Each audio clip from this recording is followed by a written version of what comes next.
திருப்போரூர் கந்தசாமி கோவில் தமிழ்நாட்டின் புகழ்பெற்ற முருகன் திருத்தலங்களில் ஒன்றாகும். சென்னை மாமல்லபுரம் சாலையில் அமைந்துள்ள இந்த ஆலயம் பக்தர்களால் மிகவும் போற்றப்படுகிறது.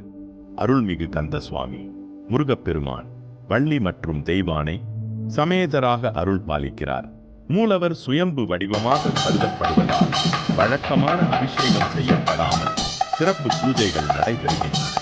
பொதுவாக காலை 6 மணி அல்லது 6:30 மணி முதல் 12:30 மணி வரை, மாலை 3:30 மணி முதல் 8 மணி அல்லது 8:30 மணி வரை சென்னை நகரில் இருந்து சுமார் 30 முதல் 40 கிலோமீட்டர் தூரத்தில் அமைந்துள்ளது. மாமல்லபுரம் சாலை வழியாக பேருந்து மற்றும் தனியார் வாகனங்களில் எளிதாக செல்லலாம். பக்தர்கள் நம்பிக்கையானது திருப்போரூர் முருகனை வழிபட்டார் தடைகள் நீங்கி கல்வி, தொழில், திருமண யோகம் மற்றும் வெற்றி கிடைக்கும் என்று பக்தர்கள் நம்புகின்றனர். வெற்றிவேல் வீரவேல் முருகன் அருள்